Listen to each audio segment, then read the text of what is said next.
चलो बच्चों, चलिए प्रश्न को पढ़ते हैं और समझते हैं। आव्यू ए बराबर दिया है 3, 2, 1, 1 के लिए ए और बी ऐसी संख्याएं ज्ञात कीजिए ताकि ए का वर्ग plus A plus B I बराबर शून्य मैट्रिक्स या फिर शून्य आव्यू हो। बच्चों, प्रश्न को हल करने से पहले हम प्रश्न के लिए मुख्य अवधारणा लिख लेते हैं। तो प्रश्न के लिए मुख्य अवधारणा जिसकी सहायता से हम इस प्रश्न को हल करेंगे। मुख्य अवधारणा में हम दो मैट्रिक्सों को कैसे गुणा किया जाता है उस पर चर्चा करेंगे। मान लीजिए हमारे पास हमें ए का वर्ग ज्ञात करना है। तो ये कैसे ज्ञात होगा? ए गुणा ए से। और हम थोड़ी देर के लिए मान लेते हैं कि जो ए के मान है वो कितने हैं? A B C D. तो पुनः हम कैसे लिखेंगे? ए बी सी डी को। और इनको गुणा करने का तरीका क्या होगा? गुणा करने का तरीका होगा कि हम पहला जो हमारा अवयव है इसकी पहली पंक्ति को इसके दोनों स्तंभों से करेंगे, फिर इसकी दूसरी पंक्ति को भी दोनों स्तंभों से गुणा करेंगे। कैसे करेंगे ये भी मैं आपको यहाँ पर समझा देता हूँ। देखो, ए का गुणा ए से करेंगे तो कितना आएगा? ए का वर्ग। फिर बी का गुणा करेंगे सी से तो यह आ जाएगा बी सी। फिर ए का गुणा बी से करेंगे तो आएगा ए बी। फिर बी का गुणा डी से करेंगे आएगा तो प्लस का हो जाएगा बी डी। ये बात आप याद रखें। इसी प्रकार देखिए, अब हम सी डी का गुणा करेंगे दोनों से। तो सी का ए से गुणा करेंगे तो आएगा ए सी। उसके बाद डी का गुणा सी से करोगे तो ये हो जाएगा सी डी। फिर देखिए, सी का गुणा हम बी से करेंगे तो क्या मिलेगा हमें? B C. और फिर डी का गुणा डी से करेंगे तो ये आ जाएगा डी का वर्ग। तो इस प्रकार दो अवयवों का गुणा किया जाता है। इस बात को आप याद रखें। आइए अब जो प्रश्न दिया है उसकी बात करते हैं। प्रश्न में हमें सबसे पहले अवयव ए दिया हुआ है। अवयव ए का मान है 3, 2, 1, 1। ये दिया हुआ है हमें। साथ में दिया हुआ ए का वर्ग plus A plus B i. I का अर्थ होगा इकाई अवयव और यहाँ पर यह है शून्य अवयव। अब हम इस ए का वर्ग है अर्थात इसको दो बार लिख लेते हैं यहाँ पर। तो मैं इसे दो बार लिख लेता हूँ। देखो, ये हो जाएगा 3, 2, उसके बाद 1, 1, उसके बाद फिर से लिखेंगे 3, 2, 1, 1। ये लिख लिया हमने। उसके बाद होगा ए। फिर ए का मान लिखेंगे तो ये होगा 3, 2, 1, 1। उसके बाद है प्लस का बी। अब आई का मान क्या हो जाएगा?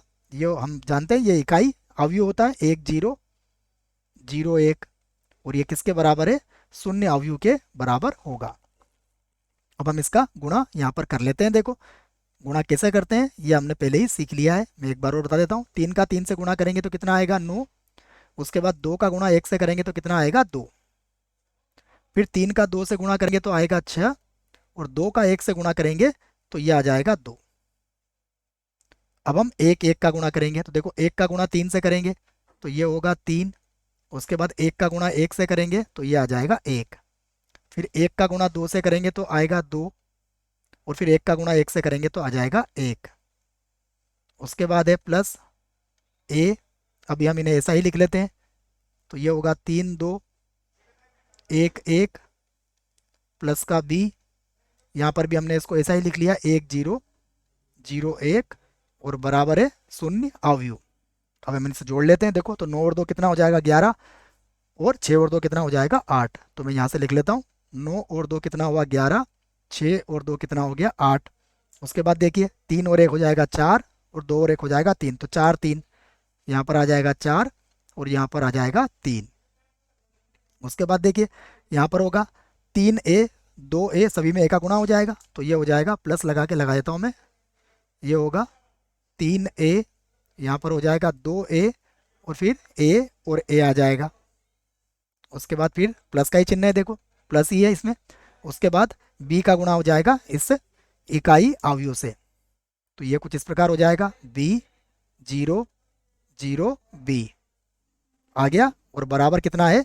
बराबर में लिख सकता हूँ शून्य अवयव। शून्य अवयव को मैं किसी भी क्रम में लिख सकता हूँ।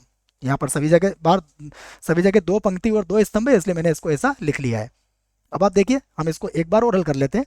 उसके बाद फिर तुलना करेंगे इसकी। यहाँ पर अगर आप देखोगे ध्यान से तो 11 प्लस का 3a प्लस का b, इन तीनों को जोड़ने पर ये आ जाएगा। अगर इधर जोड़ेंगे तो ये हो जाएगा 8। 8 के अंदर जुड़ेगा 2a और प्लस जीरो को जोड़ने की कोई आवश्यकता नहीं है। यहाँ हो जाएगा 4 प्लस का ए, और प्लस जीरो को जोड़ने की वैसे कोई आवश्यकता नहीं है, तो लो मैं यहाँ भी जीरो लिख देता हूँ। फिर यहाँ पर होगा 3, 3 के बाद होगा प्लस ए, और ए के बाद हो जाएगा प्लस का बी। और ये किसके बराबर है? ये इस शून्य अवयव के बराबर ही होगा। तो अब इसके संगत अवयवों की तुलना हम कर सकते हैं, तो हम लिख सकते हैं संगत अवयवों की तुलना करने पर, संगत अवयवों की तुलना करने पर, तुलना करने पर अब हम इसके संगत अवयवों की तुलना कर रहे हैं। तो हमें मिलेगा, सबसे पहले देखिए ये मिलेगा 11 प्लस 3a प्लस बी बराबर 0 हो जाएगा। उसके बाद यहाँ से मिलेगा हमें 8 प्लस का 2a, और ये भी बराबर हो जाएगा 0। उसके बाद अगर देखें तो ये होगा 4 प्लस ए बराबर भी 0 हो जाएगा। उसके बाद देखें तो ये होगा 3 प्लस ए प्लस बी, और बराबर भी कितना हो जाएगा? 0 हो जाएगा। तो अब किसी को भी हल करके आप ए और बी के मान निकाल सकते हैं। देखो 4 प्लस ए बराबर 0 है, तो हम ये कह सकते हैं कि 4 प्लस का ए बराबर 0 है, तो ए का मान क्या निकलेगा? यहाँ से ए का मान आ जाएगा -4। उसके बाद ये मान आप कहीं भी रख लीजिए, आपको बी का मान मिल जाएगा। तो मैं इसमें रख लेता हूँ 3, मेरे पास है 3।